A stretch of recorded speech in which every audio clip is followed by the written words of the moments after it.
주 하나님 감사합니다. 오늘도 이렇게 저희들 마음속에 기쁨과 감사로 충만케 하시니 너무나 감사합니다.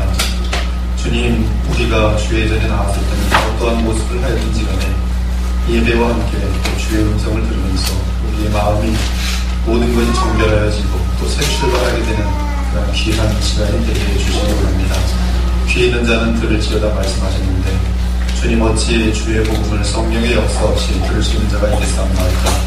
주 하나님, 이 시간에 겸허한 마음들을 우리 주의 백성들이 가지고 준비하고 있사오니 귀를 기울이고 있사오니 주의 성령께서 임하여 주셔서 하나님의 말씀이 임할 수 있도록 도와주시기 원합니다. 조금 감추시고 오직 성령의 나타나심으로 주님의 말씀이 증언됨으로 인하여 우리의 믿음이 사람의 지혜에 있지 아니하고 하나님의 복음의 능력이 있을 수 있도록 주님이 함께하여 주옵소서.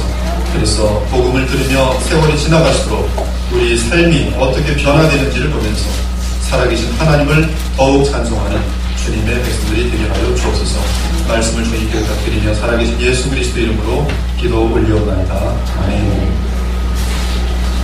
이 계시록 15장은 중간에 있으면서 우리들에게 정리가 될 수 있는 그런 내용이 될 것입니다. 이 말씀을 잘 들으시고요. 계시록에 대해서 여러분들이 혼동되지 않도록 그렇게 하나님께 간절하게 기도를 드리시기 바랍니다. 이 신약의 구속사라고 할 수 있는 7인 중에 어린 양께서 마지막 인을 떼시사 마지막 구속 사건들이 진행됩니다. 마지막 인을 떼시니까 마지막 구속 사건들이 진행됩니다. 이 마지막 구속 사건들은 7 나팔에 의해 진행되었습니다. 그런데 7 나팔 가운데 마지막 3개의 나팔은 3가지 대재앙과 연결됩니다. 그래서 계시록 8장 13절을 보면 내가 또 보고 들으니 공중에 날아가는 독수리가 큰 소리로 이르되 땅에 사는 자들에게 화가 있으리니 이는 새 천사들이 불어야 할 나팔 소리가 남아 있음이로다 하더라 고 선포합니다. 이 마지막 대재앙과 관련한 나팔은 5번째 나팔, 6번째 나팔, 7번째 나팔입니다. 5번째 나팔이 불자 무적행에서 올라온 황충이 5달 동안 14만 4천을 제외한 이 땅의 사람들을 쏘아서 고통을 줍니다. 그 고통은 전갈에 물린 것보다 더한 고통이라 하였습니다. 그러나 죽진 않아요. 죽고 싶어도 너무나 고통이거든 죽고 싶어도 죽음이 피하여 가더라고 되어 있어요. 5째 나팔이 불 때 사건이며 첫 번째 재앙입니다. 3가지 재앙 중에 첫 번째 재앙이에요. 이처럼 첫째 대재앙은 전갈에 물린 것보다 더한 고통인데요. 이 아볼론이라는 악한 천사가 신기한 생물을 통해 온 세상을 괴롭히는 재앙입니다. 둘째 대재앙은 6번째 나팔이 불 때 발생한 사건으로서 유브라데 전쟁입니다. 기병대가 2억이나 동원되는 세계 대전쟁입니다. 유브라데 세계 대전쟁으로 인류의 3분의 1이 죽게 됩니다. 인류의 3분의 1이 죽게 됩니다. 지금 70억인데요. 이제 한 10년 더 지나면 75억이 됩니다. 그러면 70억에 3분의 1이 죽는다 그러면 25억이 죽는 것이죠. 이러한 사건이 대전쟁을 통해서 유브라데 전쟁을 통해서 있게 될 것입니다. 그리고 그 전쟁 이후에 세계의 화평과 단합이 노골적으로 진행되면서 적그리스도가 등장하고 곧바로 대환란 시대로 들어갑니다. 이때 교회 측에서는 2 증인이 등장합니다. 우리는 대환란 때 활약하는 2 증인이 마지막 교회인 14만 4천의 대표인 사실을 확인했습니다. 그 2 증인은 활동한 지 42달, 즉 3년 반이 되자 무적행으로부터 짐승이 올라와 그들을 죽입니다. 하지만 그들은 부활하여 하늘로 휴거합니다. 이 2 증인의 부활 승천 사건은 이제 7번째 나팔이 불 때에 이 땅에 재림하시는 주 예수 그리스도의 대추수 및 부활의 첫 열매 사건이 되었습니다. 이 첫째 부활, 첫 열매, 다른 말입니다. 첫째 부활은 성령 안에서 죽자마자 하나님의 나라에 일어났다가 예수님 재림할 때의 부활체를 입는 것이 첫째 부활입니다. 첫 열매는 첫째 부활이 있기 전에 그 부활의 모습이 어떠한지에 대해서 먼저 부활하는 그런 천열매인 것이. 근데 이 천열매의 영광을 누가 드린가 하면 마지막 끝에 예수님의 재림을 체험하게 되는 그 사람들이 이 천열매를 맛보게 됩니다. 선교자들입니다. 이제 마침내 계시록 11장 15절에서 일곱째 천사가 일곱 번째 나팔을 불었습니다. 계시록 11장 15절이에요. 마지막 나팔입니다. 계시록이 22장까지 했는데 계시록 11장의 마지막 나팔을 불어버렸어요. 이 나팔은 마지막 나팔입니다. 고린도전서 15장에 나오는 마지막 나팔이며 성경 전체에 걸쳐서 말씀하고 있는 그 마지막 나팔이에요. 일곱째 천사가 나팔을 불매 하늘에 큰 음성들이 나서 이르되 세상 나라가 우리 주와 그의 그리스도의 나라가 되어 그가 세세토록 왕노릇 하시리로다 하니, 이에 하늘에 있는 하나님의 성전이 열리니 성전 안에 하나님의 언약궤가 모이며 또 번개와 음성들과 우레와 지진과 큰 우박이 있더라. 일곱 번째 천사가 마지막 나팔을 부는 것과 함께 하나님께서는 이 사도 요한에게 모든 창세부터 종말까지의 역사 끝까지의 구속사를 한꺼번에 보여줍니다. 그것이 계시록 12장이죠. 그리고 두 증인이 활동하던 마지막 대환란 시대의 구체적인 모습을 보여줍니다. 계시록 13장이죠.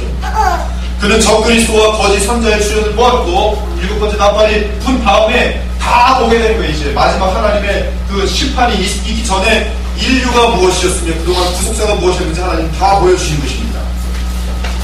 그는 적그리스도와 거짓 선자의 출현을 보았고 그 뒤 전세계의 상권과 경제권을 장악하는 666표를 보았습니다. 그리고 마지막으로 계시록 14장에 보니까 주님이 재림과 함께하는 대추수를 보았어요.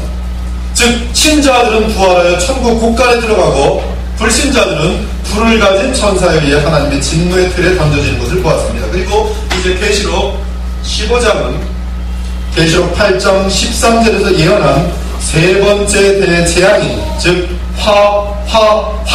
할 때 마지막 화, 세 번째 대재앙인 마지막 재앙이 온 세상에 임할 것을 알려줍니다. 그 세 번째 대재앙은 일곱 대적 심판으로서 인류 역사를 순식간에 끝낼 것입니다. 또한 세 번째 대재앙은 계시록 14장 17절부터 20절에 해당하는 내용입니다. 또 다른 천사가 하늘에 있는 성전에서 나오는데 역시 예리한 낫을 가졌더라. 이미 예수님께서 알곡을 거두신 이후에 심판의 천사가 낫을 들고 내려오는 장면입니다. 또 불을 다스린 다른 천사가 제단으로부터 나와 예리한 낫 가진 자를 향하여 큰 음성으로 불러 이르되 내 예리한 낫을 휘둘러 땅에 포도송이를 거두라. 그 포도가 익었느니라 하더라.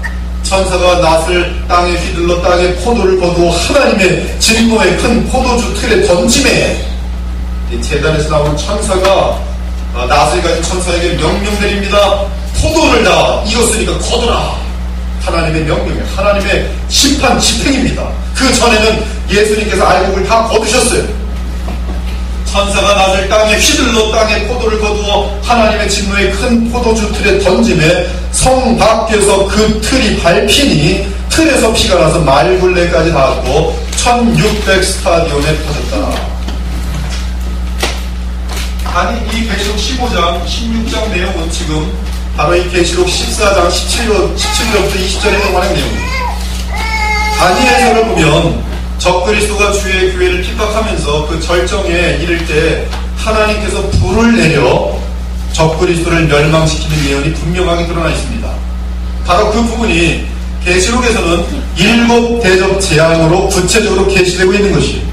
구약 저 먼 곳에서는 하나의 사건으로 보았는데 그것을 이제 계시록에서는 역사의 종말을 자세히 풀어주는데 이 적그리스도가 멸망하는 사건이 무엇으로 보이는가? 일곱 대적으로 보이는 것이. 그가 장차 계시록의 그 다니엘의 예언입니다. 그가 적그리스도를 상징하고 있는 단어입니다. 그가 장차 지극히 높으신 이를 말로 대적하며 하나님을 향하여 조롱하고 덤비는 것이죠. 그리고 전쟁을 선포하는 내용입니다. 또 지극히 높으신 이의 성도를 괴롭게 할 것이며 또 그가 때와 법을 고치고자 할 것이며 성도들은 그의 손에 붙임받아 한 때와 두 때와 반 때를 지내리라. 대환란을 지금 겪고 있는 장면이죠. 그러나 심판이 시작되면 하나님의 심판입니다. 그는 권세를 빼앗기고 완전히 멸망할 것이요, 나라와 권세와 온 천하 나라들의 위세가 지극히 높으신 이의 거룩한 백성에게 붙임바 되는 그의 나라는 영원한 나라야. 모든 권세 있는 자들이 다 그를 섬기며 복종하리라. 계속 다니엘의 예언입니다. 한 왕이 일어나니 적들이 쏩니다. 그 얼굴은 뻔뻔하며 속임수에 능하며 그 권세가 강할 것이나 자기의 힘으로 말미암은 것이 아니며 마귀가 주는 힘입니다. 그가 장차 놀랍게 파괴 행위를 하고 자의로 행하며 형통하며 강한 자들과 거룩한 백성을 멸하리라. 대환란입니다. 그가 꾀를 베풀어 제 손으로 속임수를 행하고 마음에 스스로 큰 체하며 또 평화로운 때 많은 무리를 멸하며 또 스스로 서서 만왕의 왕을 대적할 것이나 예수 그리스도를 대적합니다. 그가 사람의 손으로 말미암지 아니하고 깨어지리라. 하나님께서 곧바로 멸망시킵니다. 다니엘서 9장입니다. 장차 한 왕의 백성이 와서 그 성읍과 성소를 무너뜨리려니와 그의 마지막은 홍수에 휩쓸림 같을 것이며 또 끝까지 전쟁이 있으니 황폐할 것이 작정되었느니라.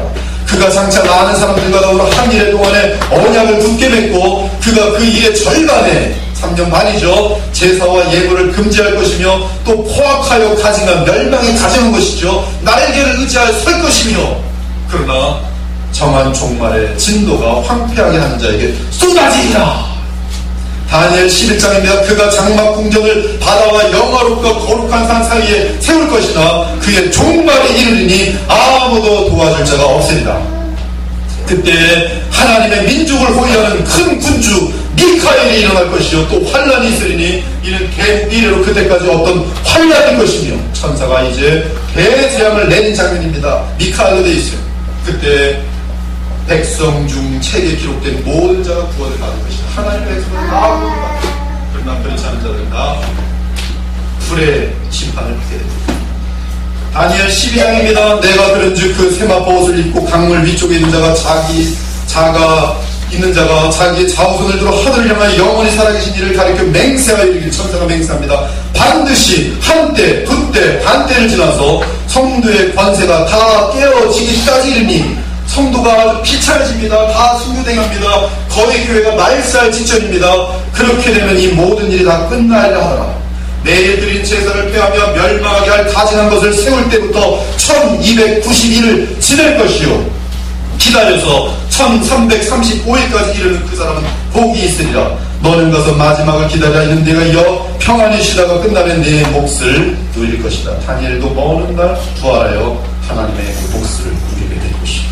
이처럼 다니엘 선지자는 사탄이 성육신을 흉내내어 등장시킨 적 그리스도를 하나님께서 순식간에 멸망시킬 것을 예언하고 있습니다. 한 번도 아니고 4번, 5번 아주 구체적으로 예언하고 있습니다.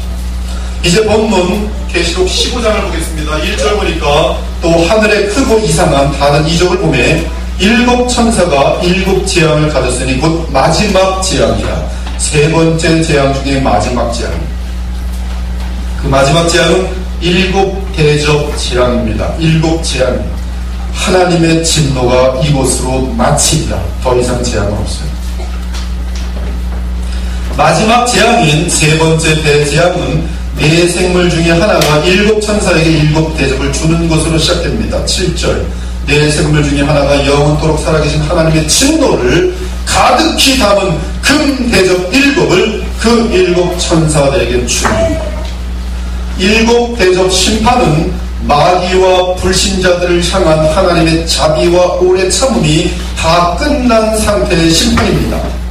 따라서 그 심판의 강도와 범위는 온 세상 전체에 완전하게 임할 것입니다. 한편 이 대접이라는 용어는 연회에서 포도주를 담는 그릇이거나 제사 때 희생제물의 피를 담는 그릇을 의미합니다. 계시록에서는 계시록 5장 8절에서 이 대접이라는 단어를 쓰고 있는데 놀랍게도 그 대접에는 성도들의 억울함을 풀어주셔서 신원하여 주셔서 심판하여 주셔서라는 기도를 담은 그릇이 대접입니다. 이는 하나님이 진노를 담은 7 대접은 성도들의 공의를 구하는 탄원의 기도와 연결되어 있는 것을 보여줍니다. 우리는 계시록 15장을 이해하기 위해서 모세 때 홍해 사건을 정확하게 알아야 할 필요가 있습니다. 홍해 사건을 정확히 알아야 돼요. 그래야 계시록 15장과 16장이 선명하게 보입니다. 홍해의 출애굽 14장에 등장되는 이 홍해 바다 사건을 여러분의 마음속에 환하게 보이면 지금 15장과 16장도 환하게 보이도록 되어 있습니다. 하나님께서는 주의 성도들이 이 마지막 때의 마지막 재앙에 대해서 선명하게 볼 수 있도록 홍해 사건과 모세 홍해 사건과 7 대적 심판을 연결시켜주고 있습니다. 우리가 잘 알다시피 애굽의 바로 황제는 하나님께서 내리신 10가지 재앙을 다 겪은 후에야 이스라엘 백성들에게 출애굽을 허락하였습니다. 특히 10가지 재앙 중에 마지막 재앙은 어린 양의 피를 문지방이나 문설주에 바르지 않은 모든 가정의 장자가 다 죽는 것이었습니다. 그제서야 바로 황제는 자기 아들까지도 죽는 것을 보면서 황급하게 새벽에 모세와 이스라엘 그 장로들을 불러서 빨리 떠나라 막 아주 강력히 부탁합니다. 출애굽기 12장 29절입니다. 밤중에 여호와께서 애굽 땅에서 모든 처음 난 것 곧 왕위에 앉은 바로의 장자로부터 옥에 갇힌 사람의 장자까지와 가축에 처음 난 것을 다 치시매 그 밤에 바로와 그 모든 신하와 모든 애굽 사람이 일어나고 애굽에 큰 부르짖음이 있었으니 이는 그 나라에 죽임을 당하지 아니한 집이 하나도 없었음이었다. 밤에 바로가 모세와 아론을 불러서 이르되 너희와 이스라엘 자손은 일어나 내 백성 가운데서 떠나 너희의 말대로 와서 여호와를 섬기며 너희가 말한 대로 너희 양과 너희 소도 모랑하고 나를 위하여 축복하라 하더라. 이렇게 하여 모세는 어린아이와 부녀 등을 다 포함하여 장정만 60만인데요 아이들 다 포함하면 220만에 이르는 사람들과 가축들을 이끌고 애굽을 떠납니다. 그러나 바로 황제는 이스라엘 민족을 내보낸 것을 후회합니다. 곧바로 애굽 군사를 이끌어 이스라엘 백성을 추격합니다. 이스라엘 백성이 비아 히로다 곧 바알스본 맞은편 바닷가에 이르자 곧바로 바로 황제와 애굽 군사도 그곳에 이르게 됩니다.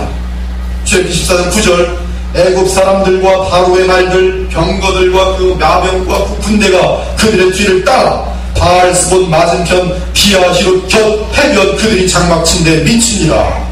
바로가 가까이 올 때 이스라엘 자손이 눈을 들어본 즉 애굽 사람들이 자기를 뒤에 이른지라.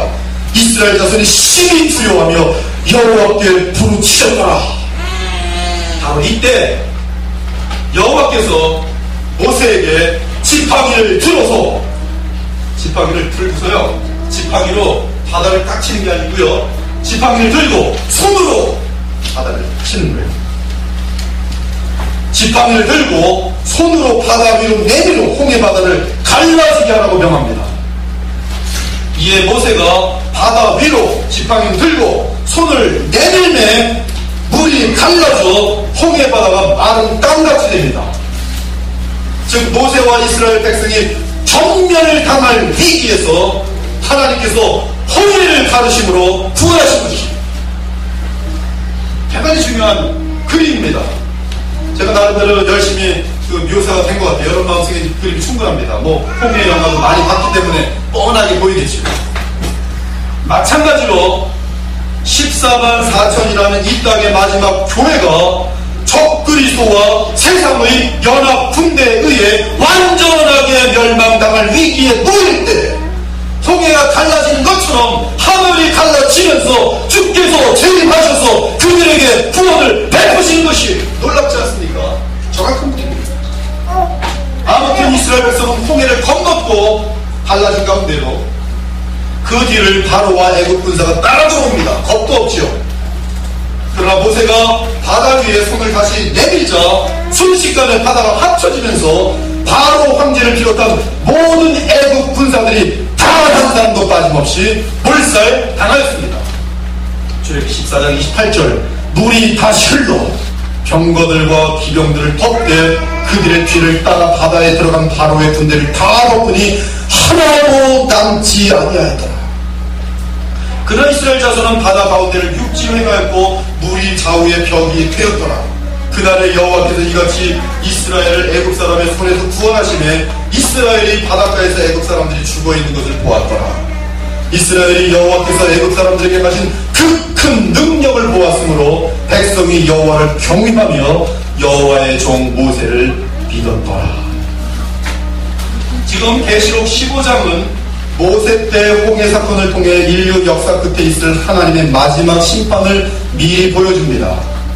모세 때 홍해 재앙은 애굽 군사들과 바로 황제에게 임하였지만 인류의 마지막 재앙은 애굽이 상징하는 모든 세상과 온 세상과 바로가 상징하는 모든 불신 세력 및 마귀들, 특히 적그리스도에게 임할 것입니다. 한편 어린 양의 백성은 적그리스도의 박해가 절정에 이를 때 그리스도의 재림으로 구원을 얻어 부활하게 됩니다. 따라서 그들은 안전한 천국으로 인도되었고 이제 더 이상 박해나 고통을 당하지 않습니다. 그들은 이제 용과 짐승과 거짓 선자의 조롱과 멸시와 핍박의 대상이 아닙니다. 그들은 승리자들입니다. 2절 이하를 보면 승리자의 모습이 나와요. 또 내가 보니 불이 섞인 유리바다 같은 것이 있고 짐승과 그의 우상과 그의 이름의 수를 이기고 벗어난 자들이 유리바닷가에 서서 하나님의 권고를 가지고 하나님의 종 모세의 노래, 모세 15장에 홍해 바다를 건너고 나서 모세가 찬양하며 드린 노래, 하나님의 종 모세의 노래, 어린 양의 노래를 불러 이르되 주 하나님 곧 전능하신 이시여 하시는 일이 크고 놀라우시도다 만국의 왕이시여 주의 길이 의롭고 참되시도다 주여 누가 주의 이름을 두려워하지 아니하며 영화롭게 하지 아니하오리까. 오직 주만 거룩하시니이다. 주의 의로우신 일이 나타났음에 만국이 와서 주께 경배하리이다. 이 14만 4천은 마치 바로 황제와 애굽 군사들의 추격 가운데 홍해 바다를 무사히 건너 안전한 곳에 이른 후 원수들의 멸망을 바라보며 승리의 노래를 부르는 모습인 것이에요. 여기서 지금 우리가 놓쳐서는 안 되는 사실은 모세 때의 홍해 사건을 체험한 백성들은 여러분들이 아닙니다. 그렇죠? 뭐 다윗왕 사람들이 아닙니다. 구약에서 홍해 바다가 갈라지는 그 특별한 기적을 체험한 사람들은 1447년 당시에 하나님의 백성들입니다. 모세와 함께 출애굽한 백성들이 마찬가지로 마지막 대환란 때에 그리스도 예수님의 재림과 함께 구원을 체험하게 되는 백성은 우리들도 아니고 과거 사람들도 아니고 마지막 교회인 14만 4천에 해당하는 자들이라는 사실입니다. 그들은 주님의 재림을 직접 보게 되는 그런 마지막 하나님의 백성입니다. 그들은 영광도 크지만 고난도 커요. 즉 짐승과 그의 우상과 그의 이름의 수인 666을 이기는 그리스도의 성도들은 인류 역사 끝에 존재하는 성도들인 것입니다. 적그리스도의 박해 가운데서 이 땅에 살아남아 있던 14만 4천에 속한 역사 끝의 성도들은 모세 때 홍해 바다가 갈라져 바다를 건넌 이스라엘 백성처럼 예수님의 재림으로 하늘이 갈라지자 유리 바다! 홍해 바다가 아니라 유리 바다를 지나 하늘에 이르게 됩니다. 홍해 바다와 유리 바다가 정확하게 연관되어 있습니다. 유리 바다를 지나갑니다. 그리고 그들은 유리 바닷가에 서서 하나님의 검은고를 들고 찬양합니다. 이처럼 홍해 바다와 유리 바다는 영적으로 긴밀한 관계를 갖습니다. 그리고 둘 다 중요한 영적인 교훈을 줍니다. 어떤 교훈입니까? 첫째, 계시록 15장의 기록은 주의 교회는 이 땅에 없고 오직 짐승과 주의 추종자들만 남은 상태에서 하나님의 마지막 재앙 심판이 부어지는 상태 계시. 마치 이스라엘 이 애굽 민족들에게 재앙이 내려진 것은 하나님의 백성들이 안전하게 홍해 바다를 건넌 다음에야 하나님의 재앙이 떨어집니다. 마찬가지입니다. 마지막 이 땅의 교회 하나님이 예수님께서 재림하셔서 그들을 안전하게 하늘로 유리 바닷가를 지나게 하신 후에야 하나님께서 7 재앙을 부어버리시고 끝내신 것이죠.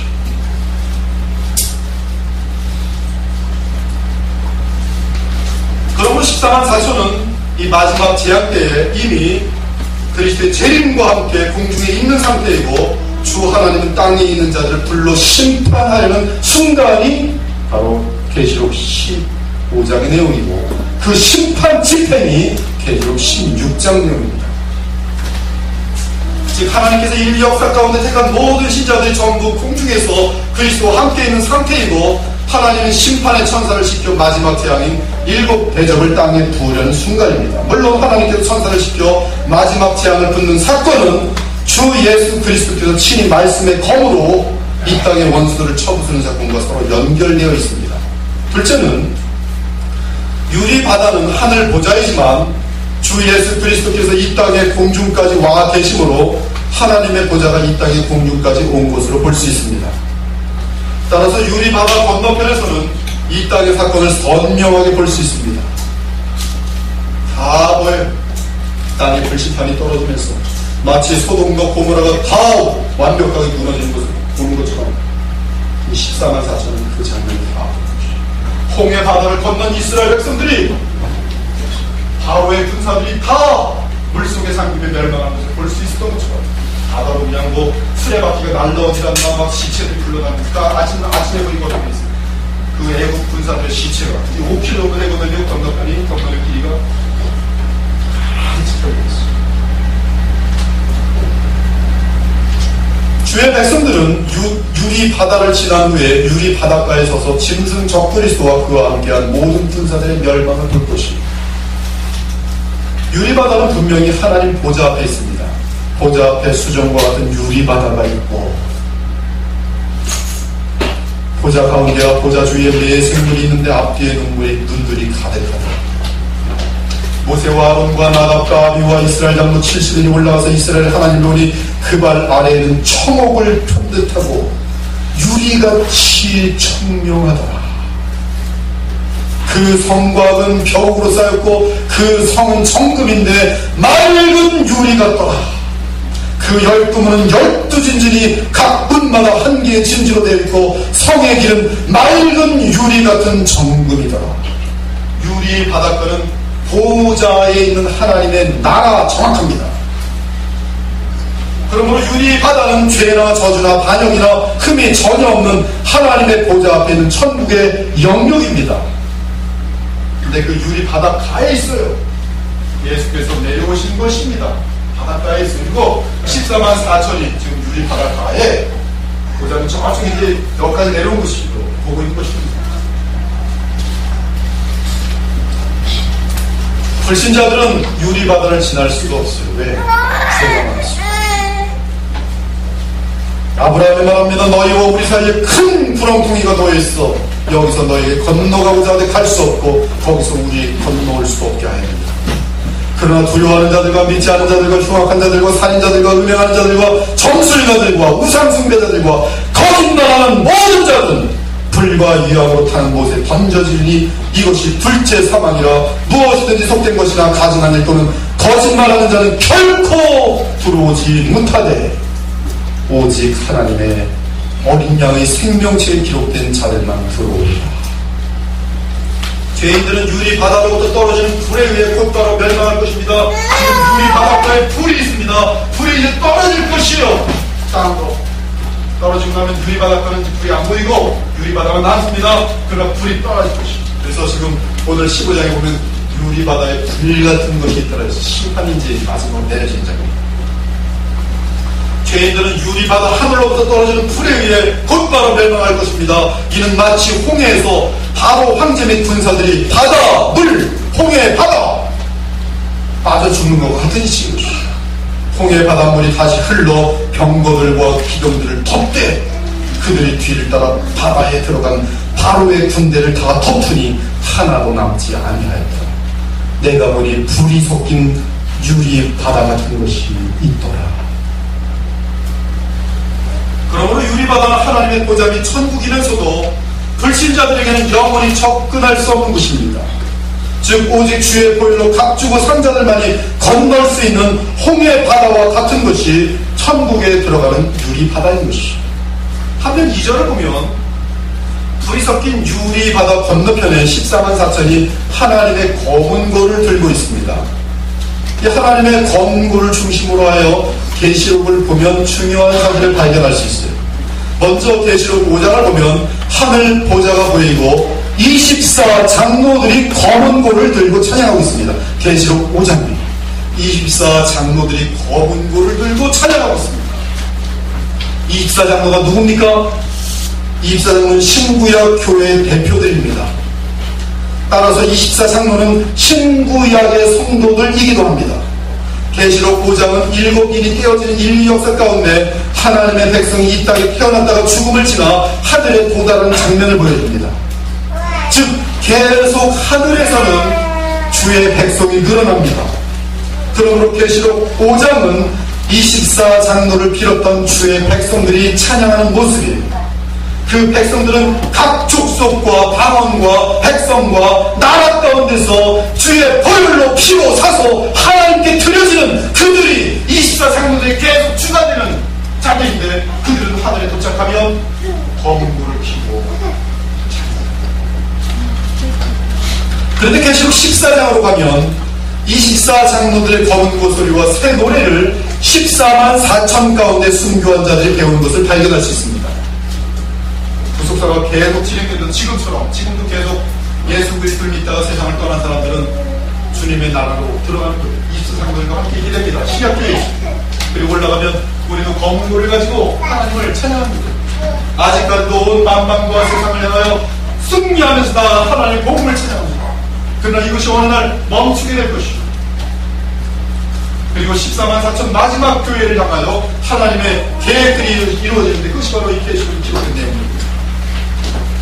이 계시록 14장으로 가면 이 마지막 하나님의 이 14만 4천의 교회, 이 땅의 교회를 향하여 그들이 순교하는 장면이 나타납니다.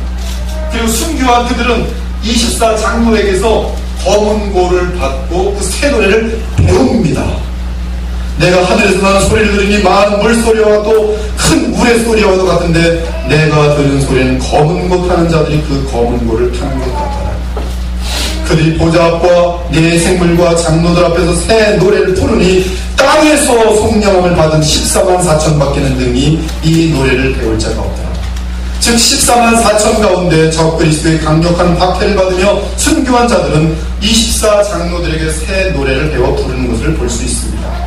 오늘 15장의 장면은 주님의 재림과 함께 모든 주의 백성들이 다 구원을 받아 부활한 가운데 유리 바닷가에 서서 하나님의 검은 고를 들고 영원한 찬양을 하는 장면입니다. 이처럼 계시록에서 검은 고를 들고 찬양하는 주인공들을 살펴보면 그 수가 계속 늘어나다가 주님의 재림으로 정한 수가 다 찬 것을 발견할 수 있습니다.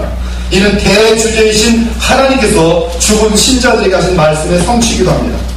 각각 그들에게 흰 두루마기를 주시며 이르시되 아직 잠시 동안 쉬되 그들이 동무종들과 형제들도 자기처럼 죽임을 당하여 그 수가 차기까지 하라 하시더라. 사랑하는 여러분, 유리 바닷가에 서 있는 승리자들은 짐승과 거짓 선자로부터 끔찍한 박해를 받으면서도 죽기까지 믿음 안에서 인내한 사람들입니다. 여기서 성도들이 이겼다는 것은 힘으로, 권력으로 이겼다는 뜻이 아니에요. 돈으로 이겼다는 뜻이 아니에요. 여러분 오해하지 마십시오. 크리스찬으로서 믿지 않는 사람들이 이겨야겠다, 사업 성공해서 이겨야겠다, 성경에 그럴 거 없어요. 이거 이기는 거 아닙니다. 권력을 잡아서 대통령이 돼서 이겨야겠다, 다 속는 것이에요. 성경에서 성도가 이긴다는 것은 어떠한 상황에서도 주님을 향한 충성을 저버리지 않는 것이 승리라고 말씀하고 있습니다. 그게 이기는 것이죠. 어떠한 상황에서도 하나님과 그리스도를 향한 믿음을 저버리지 않는 것이, 아무리 적그리스도가 위협해도, 아무리 거짓선지자가 타협을 하면서 많은 미끼를 주고 미혹하고 세상에서 최고로 위대한 사람을 만들어주겠다 할지라도 나의 유일하신 하나님은 오직 주 여호와 하나님밖에 없으며 나의 유일한 구세주는 우리 주 예수 그리스도밖에 없습니다. 오직 그 길만이 구원의 길입니다 라고 외치면 종교 타원한 주의들이 다딱지 일어나서 죽이게, 그게 바로 승리입니다. 그게 바로 크리스찬의 승리예요. 즉 그들은 그리스도를 위해 순교를 당할지라도 믿음을 지킨 자들입니다. 승리자들입니다. 이에 그는 주님의 재림 때 부활의 영광에 이르러 첫째 부활에 동참하게 된 자들인 것이요. 그들은 하나님과 그리스도의 이름으로 짐승과 그와 함께한 자들을 이겼으며 죽음의 권세를 이기신 우리 주 예수 그리스도로 그 죽음을 두려워하지 않고 마귀의 저 그리스도에게 굴복하지 않았던 자들입니다. 대환란 기간의 짐승은 고작 그들의 목숨을 가져갈 수 있었지만 그리스도께서는 그들에게 곧바로 영원한 생명과 부활을 주셨던 것이요. 승리한 성도들이 이제 유리바다와 같은 하늘 위에서 저 땅 아래 진행되는 불심판을 바라보게 된 것입니다. 그들은 천년으로 상징되는 완전한 영광에 거하면서 주 예수 그리스도와 함께 온 우주를 다스릴 것입니다. 그들은 모세가 홍해 바다를 지난 후 찬양을 한 것처럼 그리스도의 구원과 능력을 보며 찬양합니다. 따라서 그 노래는 하나님의 종 모세의 노래, 어린 양의 노래라고 되어 있습니다. 그들은 검은 고를 켜고 새 노래를 찬양합니다.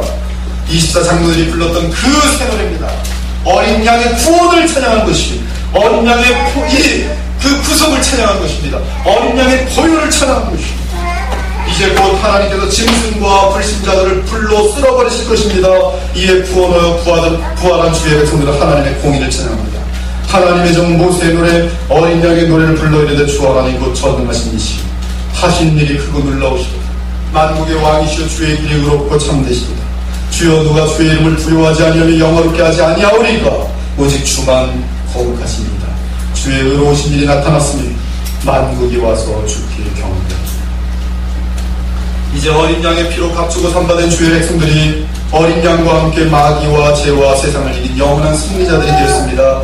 그들은 영광 가운데 부활하였으니 다시는 죄와 저주와 마귀가 그들을 공격하거나 미혹하지 못할 것이, 짐승과 거짓 선자가 그들을 박해하지 못할 것입니다. 8절을 보니 이제 곧 마지막 하나님의 진노가 적 그리스도와 거짓 선자 그리고 모든 불신자들에게 부어질 것입니다. 그러면 이 땅의 역사는 끝납니다. 그리고 마지막 대재앙이 이 땅에 부어질 때, 즉 7대로 진노가 시작되어 마칠 때까지는 아무도 하늘 성전에 들어갈 수 없습니다. 출애굽기 40장을 보면 성막 건축을 마친 후 주의 영광이 성막에 충만함으로 아무도 그 성막에 들어가지 못했습니다. 구름이 회막에 덮이고 여호와의 영광이 성막에 충만함에 모세가 회막에 들어갈 수 없었으니 이는 구름이 회막에 덮이고 여호와의 영광이 성막에 충만함이었다. 솔로몬이 성전을 완공하였을 때도 마찬가지입니다. 제사장들이 그 구름으로 말미암아 능히 서서 섬기지 못하였으니 이는 여호와의 영광이 하나님의 전에 가득하였더라.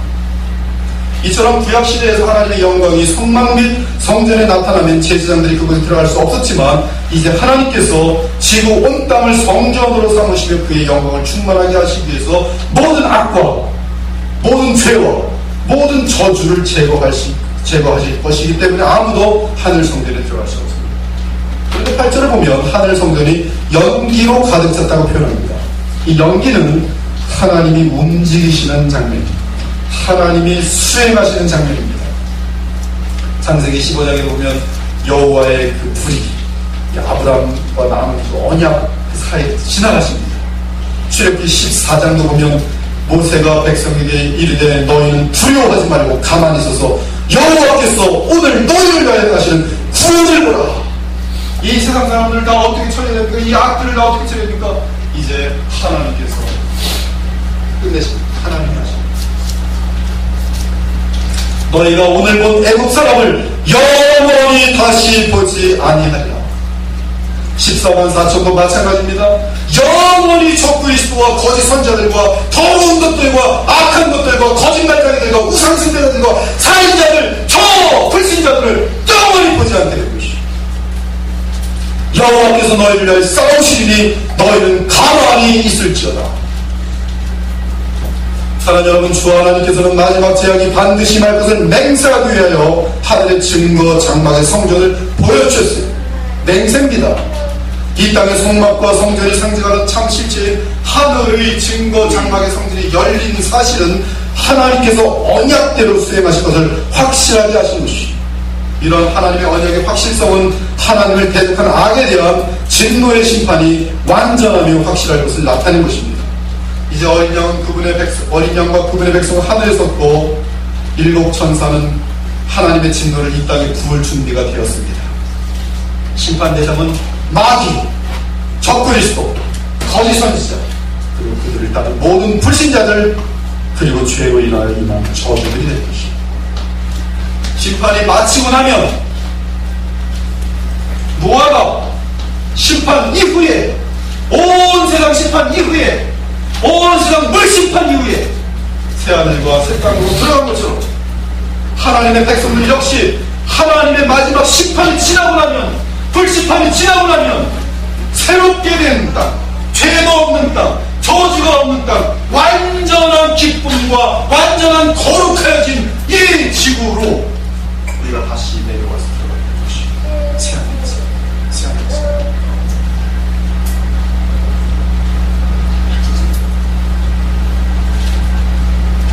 주의 백성들은 새하늘과 새 땅에 들어가는 것이, 그리고 그곳에서 우리 주 예수 그리스도와 함께 영원한 안식과 만족과 행복을 누리게 될 것입니다. 사랑 여러분, 우리는 짐승과 그의 우상과 666의 수를 이긴 자에게 하나님의 거룩을 타며 찬양하는 것을 보았습니다. 그리고 짐승과 불신자들이 하는 하나님의 마지막 재앙은 하나님의 맹세 가운데 반드시 수행될 가장 분명한 사실임을 확증하였습니다. 현재 이 땅에서 영적 싸움을 치는 사랑하는 성도 여러분, 마지막 역사 끝에 교회의 승리를 앞당겨 바라보면서 위로를 받고 더욱 담대하게 되기를 바랍니다. 하나님의 마지막 재앙과 거룩한 심판은 두려운 사실입니다. 그러나 주 예수 그리스도를 끝까지 믿는 승자들은 그 어떤 환난이라 통과하여 반드시 승리할 것입니다. 성도들은 믿음으로 반드시 사탄과 세상과 아벨이 될 것입니다. 우리가 가장 감사해야 하는 것은, 우리가 믿음으로 승리하는 근본 이유는 그리스도 예수 안에 있는 우리를 향한 하나님의 사랑이 영원하다는 사실이죠. 아멘입니다. 가장 중요한 말이죠. 누가 우리를 그리스도의 사랑에서 끊으리요? 환난이나 권고나 박해나 기근이나 적신이나 위험이나 크기나. 기록된 바 우리가 종일 주를 위하여 죽임을 당하게 되면 적그리스도가 활동할 때도 마찬가지 되겠죠. 도살당할 양같이 여김을 받았나이다 하는 것 같은데, 그러나 이 모든 일에 우리를 사랑하시는 이로 말미암아 우리가 넉넉히 누립니다. 그 승리의 기쁨을 모든 상황 가운데, 어떤 상황 가운데서 누릴 수 있는 비결이 무엇입니까? 무릇 하나님께로부터 난 자마다 세상을 이깁니다. 세상을 이기는 승리는 이것이 곧 우리의 믿음입니다.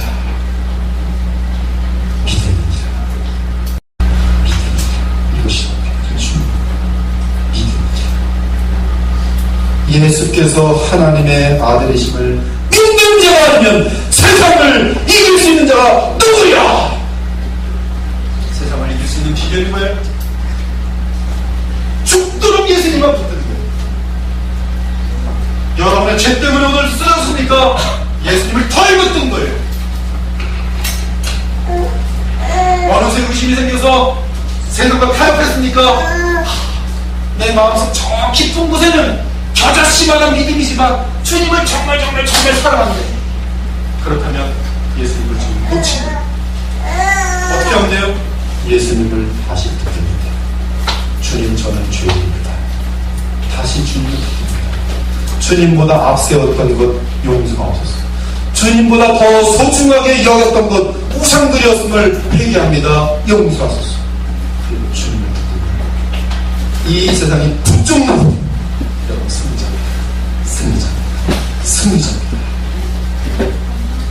예수께서 하나님의 아들이심을 믿는 자가 아니면 누가 세상을 이길 수 있습니까? 이처럼 성도들의 승리는 세상의 힘으로 이기는 것이 아니라 절대 오해하지 마십시오. 그게 창이니까 장인어르신이 말이야, 나를 우습게 하는데 크리스찬이 얼마나 복을 받는지 보여줘야겠다. 그러나서 이제 세상에서 잘 되려고 주여 주시옵소서. 그러면서 어느 날 쑥 하고 누가 타협 들어오면 덜컥 거짓하고 맹세를 하고 도약하고 이런 죄를 막 들어가고, 나중에 보면 예수님을 향한 충성을 다 잃어버리고 세상에 물들어오고. 하나님께 다 맡기십시오. 하나님께서 여러분을 완전히 지켜주십니다. 여러분이 할 일은 하나님 같이 아무것도 보지 마시고 내가 지금 주님을 믿고 있으면 주님을 믿고 있으면 주님께만 충성하게 되고 그것만 뜻뜻해 하나님이 책임져 주시고 하나님이 영광 주시고 하나님께서 상 주시고 하나님께서 여러분이 가장 바라는 것을 주시고 하나님께서 모든 걸 다 받아주시고 먼저 그의 나라와 그의 의를 구하라 그리하면 이 모든 것을 더하여 주시고 걱정하지 마십시오. 염려하지 마십시오. 예수께서 하나님의 아버지시면 믿는 자가 아니었어요. 그럴 때 그들은 반드시 검은 고를 들고 새 노래를 부르는 영광을 임하는 것이 그리고 하나님의 마지막 제안이 끝나면 거룩하여진 새하늘과 새 땅의 주인이 될 것입니다. 이런 영원한 승리의 영광을 드러나는 참 성도들, 믿음의 성도들이 되기를 우리 주 예수 그리스도의 이름으로 축원합니다. 하나님 기도하겠습니다. 여러분 마음에 묻기 바랍니다. 나는 나의 영원한 운명은 어딘가? 나의 왕은 누구며 나의 구세주는 누구입니까? 여러분 마음속에 예수 그리스도가 없으면 버림받은 자입니다. 그러나 여러분이 어떠한 상태에 있던 예수 그리스도를 구세주로 모셨고 왕으로 모신 사람은 주님의 사람입니다. 오늘 살면서 여러분들 승리와 패배를 어떻게 나눕니까? 내 깨로 잘된 것을 승리로 보고 있습니까? 그렇지 않습니다. 주님을 놓치지 않으면 승리요, 주님을 믿고 있으면 승리죠. 그렇지 않은 모든 것은 패배입니다. 오늘 두 가지 말씀을 들고 주신 말씀을 들고 여러분의 사정을 주님께 하시면서 주님께 여러분의 믿음을 충성을 다짐하는 시간을 들고 함께 기도하겠습니다.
우리 주 예수 그리스도의 보혈로 값주고 사신 주의 백성들에게 예배와 함께 믿음을 충만케 하여 주시기 바랍니다. 성령으로 충만케 하여 주옵소서.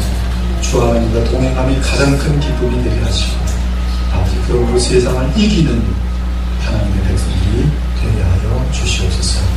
우리 주 살아계신 예수 그리스도 이름으로 기도드립니다. 아멘. 이 시간에 예배하신 마음으로 하나님께 마치겠습니다.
고백하는 그런 믿음의 표현으로서 예물을 주님께 바치옵니다. 주님 우리의 마음을 받으시고 우리의 인생을 받아주시기 바랍니다. 우리를 연약합니다. 갈 때와 같습니다. 믿음이 흔들릴 때가 많습니다. 주님 무엇보다도 하늘 문 열어서 우리 믿음을 강하게 하시는 그런 은혜를 더해주시고 하나님의 말씀이 뿔과 송이뿔처럼 달콤하고 재미있고 날마다 말씀에 대하고 싶은 그러한 마음 생겨날 수 있도록 도와주시기 바랍니다. 또한 이 땅에 사는 동안에도 주님 세상을 향하여 부어줄 수 있으며 나눠줄 수 있으며 선행과 구제를 마음껏 행할 수 있도록 저희들 삶이 풍성해질 수 있도록 도와주시되 우리가 세상의 것들을 우상으로 삼지 않고 청지기처럼 오직 하나님의 나라와 주의 영광을 위하여 빛과 소금의 삶을 살기 위해서 쓸 수 있도록 저희들에게 필요한 모든 것들을 공급하여 주시옵소서. 주님이 예물이 쓰이는 곳 하나님의 나라가 확장되니 우리 그리스도의 보혈교회가 날마다 복음 가운데 서가는데 귀하고 귀하게 거룩하게 쓰임받을 수 있도록 주님 함께하여 주시옵소서. 우리 살아계신 예수 그리스도 이름으로 기도합니다. 우리 서로 좌우로 앞뒤로 반갑게 인사하겠습니다.